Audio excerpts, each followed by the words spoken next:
Welcome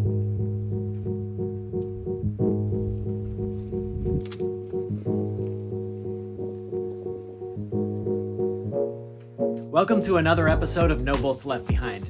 I'm back working on the 68 Mustang today, and I'm doing a very much needed upgrade. I'm removing the non-powered, very sketchy drum brakes and replacing them with powered disc brakes. I'm hoping this will make the car less terrifying to drive, maybe even nice to drive. All right, let's get started.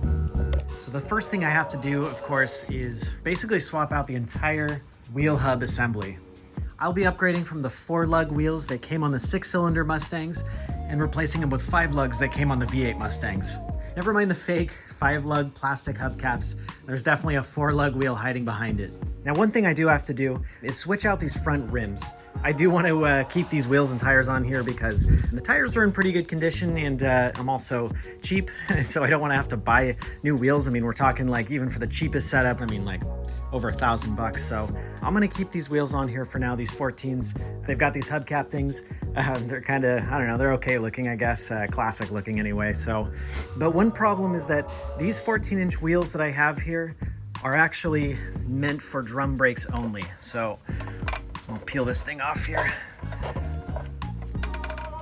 That's a little harder than I thought. All right. So this style of wheel, which is the 4, well, I will say that the 2 problems with this wheel, 4-bolt lugs, but it's also only meant for drum brakes. The disc brake versions have a little bit bigger clearance. So that's where these guys come in. These are original, like 60s Ford, from what I've been told, the disc brake 5-lug, which matched the brake kit for my car. So I need to upgrade to the 5-lug, and I had to be very careful to get disc brake wheels, which I think there is a way to be able to tell. I want to say it has to do with these bumps here, like maybe having 4 of them is what you're looking for. I don't know, this guy has 4 as well. No, this one has 3. 1, 2, 3.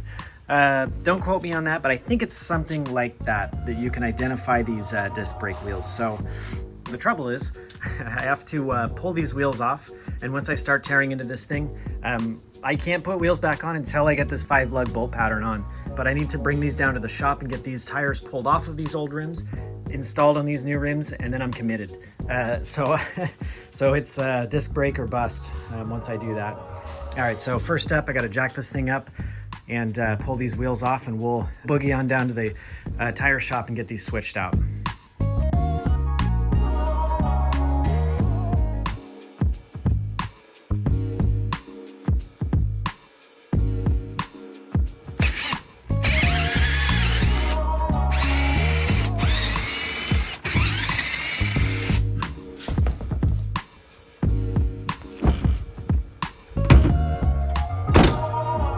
Got my wheels back and got these tires mounted on there.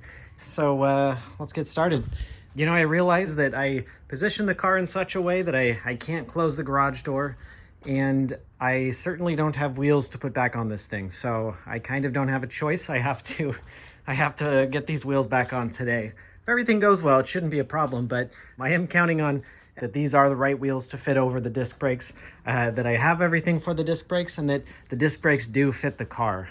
Now, on that topic, I'm actually not 100% sure that they'll fit. The company I bought this disc brake kit from, they told me that the drum spindles from my cars won't fit their disc brake kit. This company said that the disc brake spindles were actually required, and that the drum spindles wouldn't work. However, the internet says that for my model year, the disc and drum brake spindles are exactly the same. So we're gonna find out who's correct here. I guess we'll find out here pretty soon. All right, let's get this thing torn down.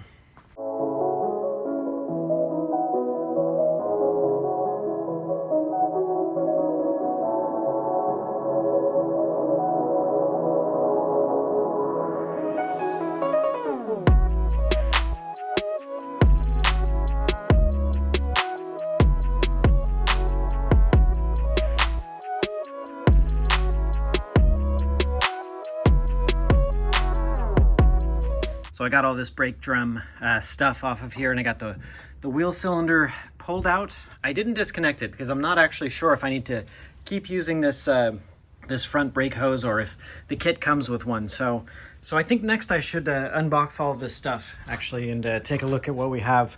And I can grab a wheel bearing, and we'll know here soon enough if that spindle's going to work with my disc brakes. All right, so here's the entire kit unboxed. And looks like we got a couple of brake rotors. That's good. With the 5-lug pattern, of course. Got a couple of calipers, caliper brackets, it looks like. Brand new wheel bearings. We do have 2 new brake hoses, so that's good. I can pull those old guys off up there, and a couple of seals. Cool, looks like I got everything I need. I do have what looks like some hoses or some brake lines for the brake booster here. And actually, you know, I should have a brake master cylinder. I bet you it's in this box. Yes, okay.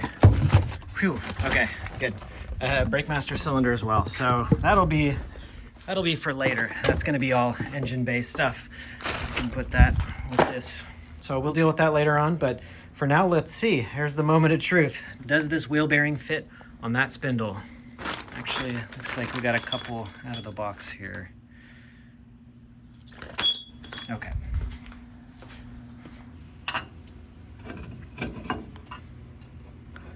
Look at that. Perfect. It does fit.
All right, that seemed to go on pretty well, and bearings seem good. This thing seems solid, so we're for sure good with the drum brake spindle.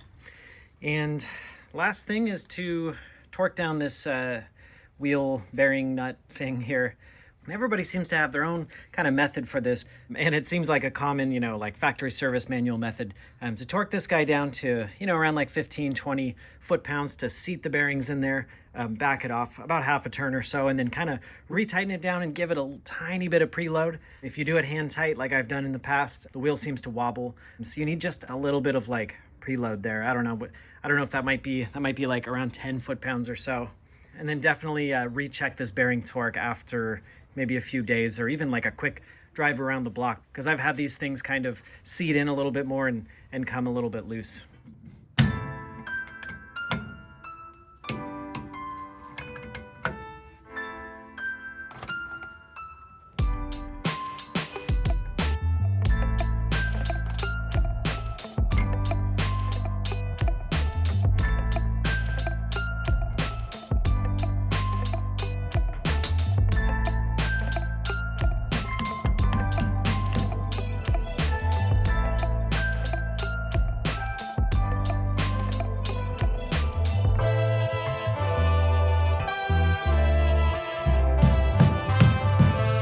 Shoot, you know, I forgot to install one thing in here, which is this little seal. It's supposed to go on the back side of this rotor here. Not a big deal. I just got to pull this cap off, pull the bolt back off, and then tap this guy in there.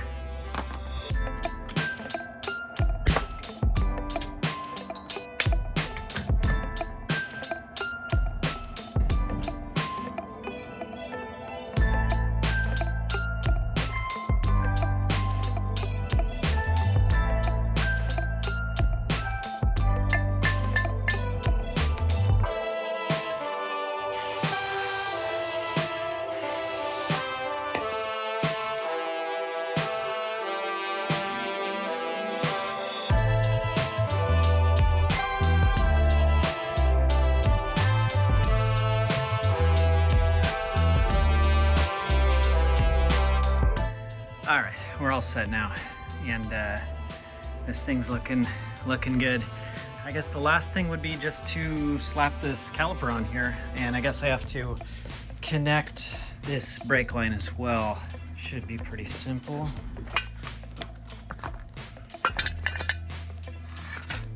All right, it seems obvious to connect it right here. Looks like it comes with a couple of washers, probably two in case you're running a banjo bolt, which we're not, and we're just running a standard little guy in there. So I guess I'll tighten that down and we'll throw this thing on there.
All right, well, I got this thing almost all the way back together.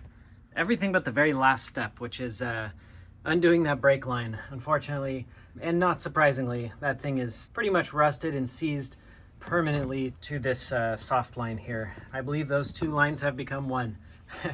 Maybe sometime in the 90s, maybe the 80s, but yeah, those are not getting unstuck, so that's pretty typical. Unfortunately, that means that I'll have to replace this entire hard line here, which is, you know, it's not a bad thing. In fact, it's a good thing to replace an old rusty line. All right, let's move on to the other half of this project. So here's the kit to switch over from manual drum brakes to power disc brakes. So we have a new master cylinder. We do have a new power brake pedal, which I think has like a pivot point at a different place or something. There's something different other than this cool logo there. There's something different about this pedal. And we also have, of course, the brake booster looking nice, and a few other little odds and ends here. Probably a proportioning valve in here. Looks like a bracket maybe for the proportioning valve, all that fun stuff. So I guess the first step would be to remove the old brake stuff. I really wish my car was flipped the other way so that I have a little bit more light and I can get access to the driver's side door easier. But, you know, I don't actually have brakes at this point, so I'll just have to make do with what I got. No big deal.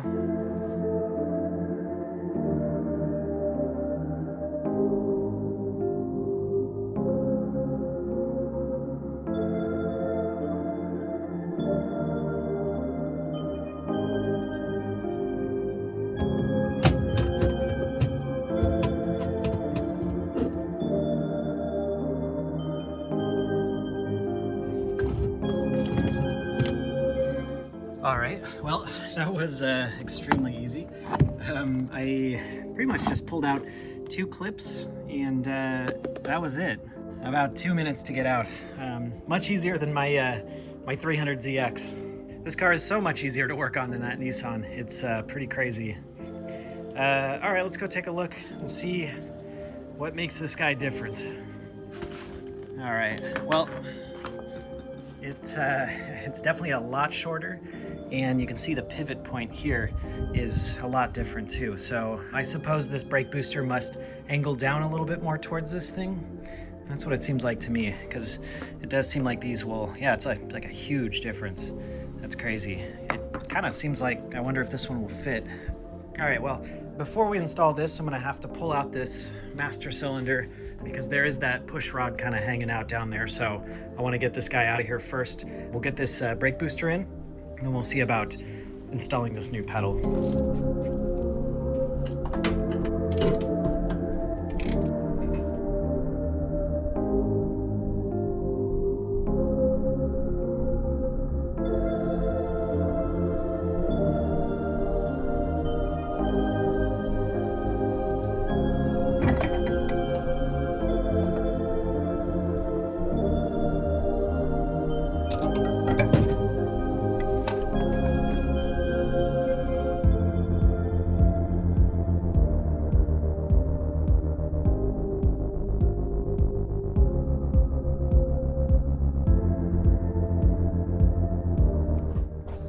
All right, I got my sort of like lines templated there, and certainly need to cut out a good bit of this plate here, elongate these two outer holes, and it looks like drill a new hole down, right down there.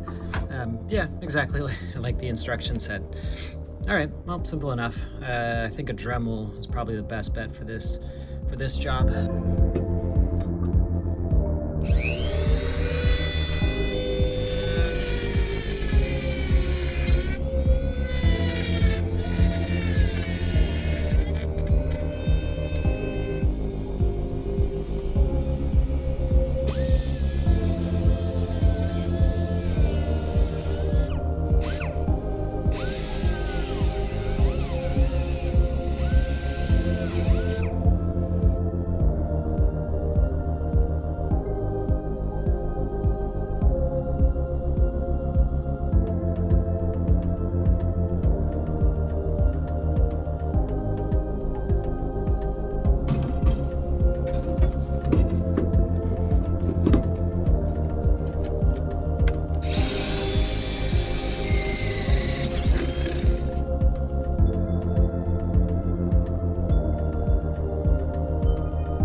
All right, here's the view from under the dash, which is now completely covered in metal shavings. Let's see if we can get a look here.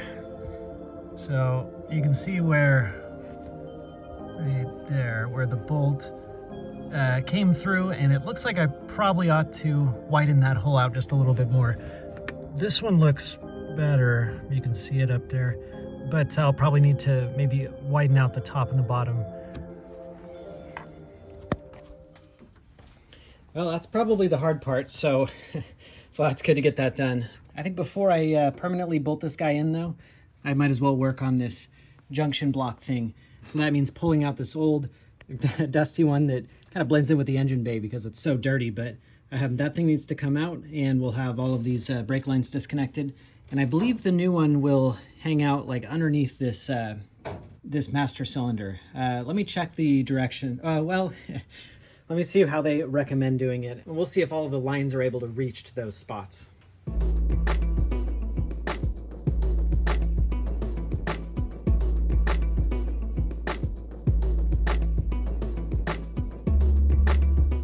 All right, so it seems like this thing does, or is supposed to mount to the bottom of this master cylinder here. Also, I solved the mystery of the very much longer pedal. It looks like I'm gonna have to drill a new hole at the top of my brake bracket, which is kind of a pain in the butt. I'm gonna have to take this whole thing out. But, you know, I guess these are the master cylinder bolts here, so I guess it won't be too hard. I probably just have like a bolt or two up at the top.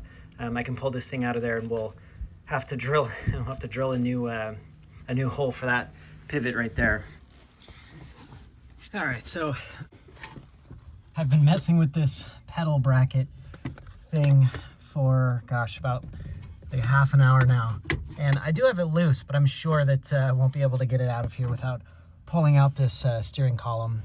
I even have the steering column pulled halfway out here, but I definitely don't want to pull it out the rest of the way. But you know, when I was kind of checking this thing out, I did notice that my stock pedal bracket I don't know if you can see it right up, right there. My stock pedal bracket does seem to have a hole right where the directions are telling me to drill a new hole. So I don't know, maybe they don't all have this hole, but the bolt that they provided is the perfect diameter for this hole. So I think I'm actually good, and I can just bolt this thing back up, get my steering column bolted up again, and then this new pedal should bolt right in there. So I guess my work's almost done here. I just gotta bolt all this stuff back together and we should be good.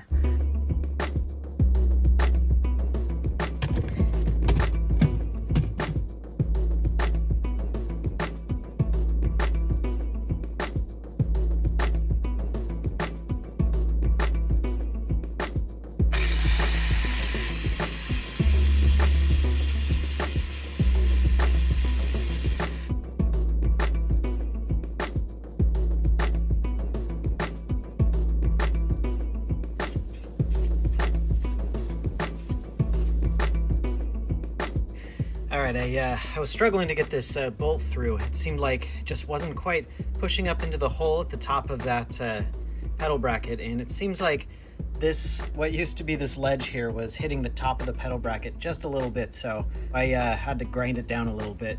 Hopefully this fits now. I'm sure this is more than enough. It's kind of strange that this doesn't fit out of the box, but not a hard modification, so I'll let this paint dry for a minute and I'll go ahead and put this thing in.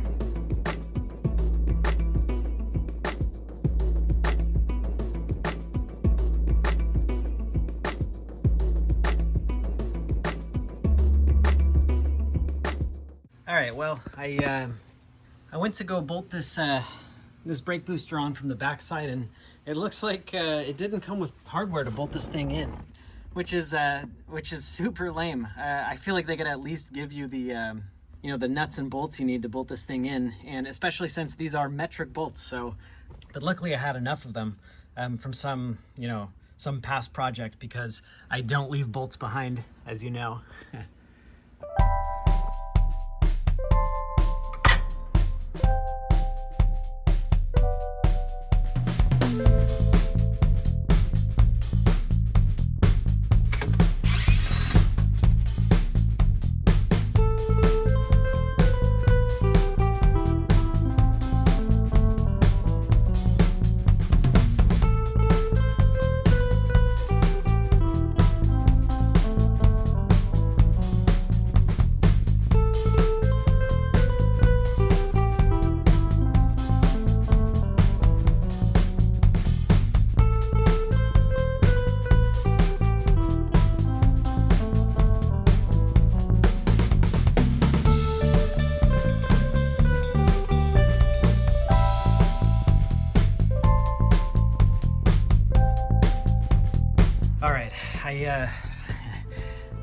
I got the brake lines after a whole ton of finagling. I got the brake lines all run, all three of them.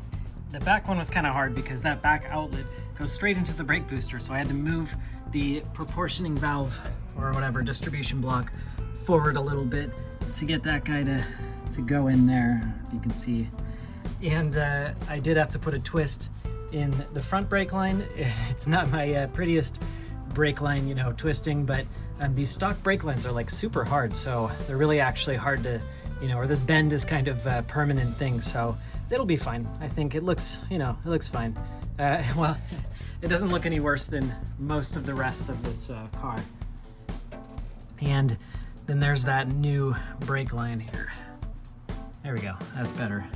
That new brake line, one twist around, pretty much put it right in the perfect spot. But I do have another problem, unfortunately. It seems like this brake booster is hitting my fuel filter here. And, of course, gosh, when I put this thing in, I felt like I had all the room in the world, but I didn't even think about the fact that the brake booster is going to push out, and then I have a new distribution block down there. So, it's pretty close, but I just don't think I can sneak it past this thing. So, I don't know what to do. Maybe relocate this fuel filter. The trouble is that the way I ran this line here, it really doesn't have any slack, so it just can't go anywhere else. So I think the easiest thing to do at this point is to just get a smaller fuel filter. In the meantime though, I think I might pull this fuel filter out and we can install this master cylinder and try and get it bled.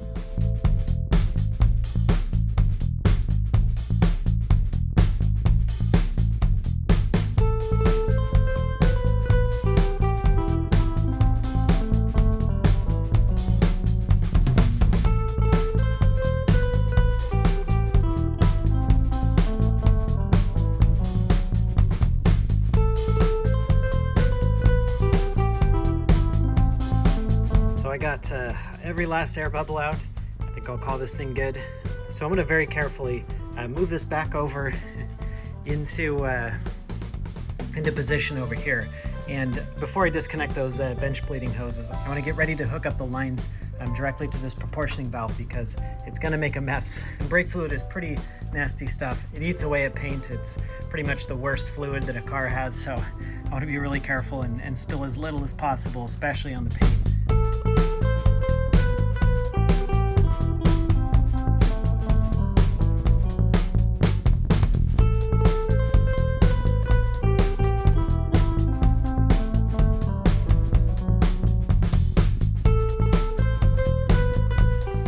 Well, I got myself a new fuel filter.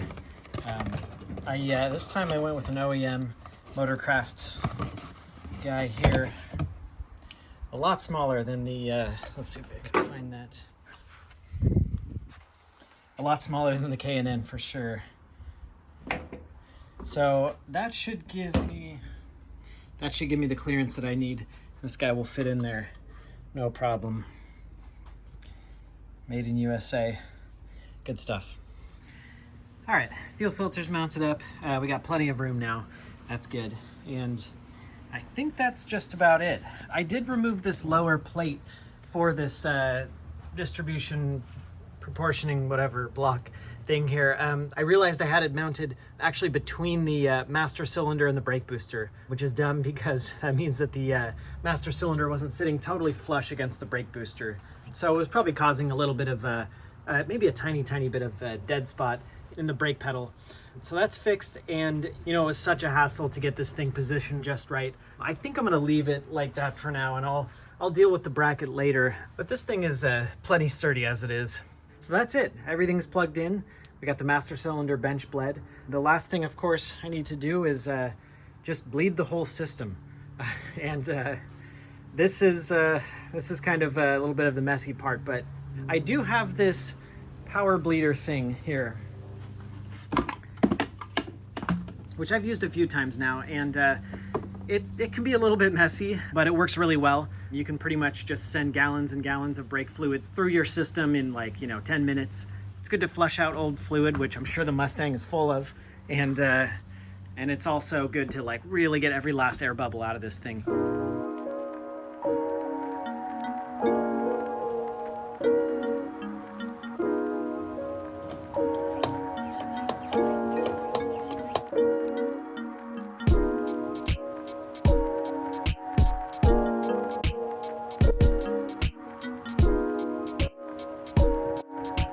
All right, I had to tighten these down just a few times. I was getting a little bit of leakage up here in the front, but we're holding about 10 PSI right now. 5 PSI right now. I thought that was 10.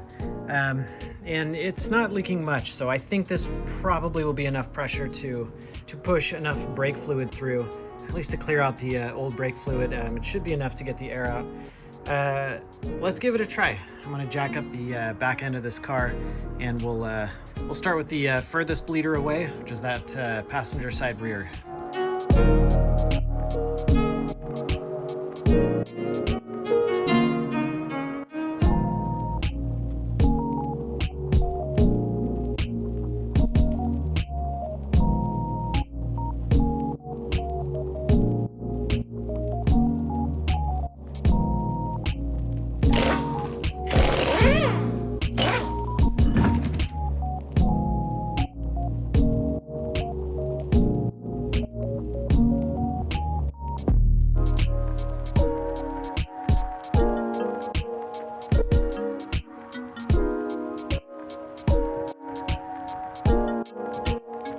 All right, whew, that was a long one.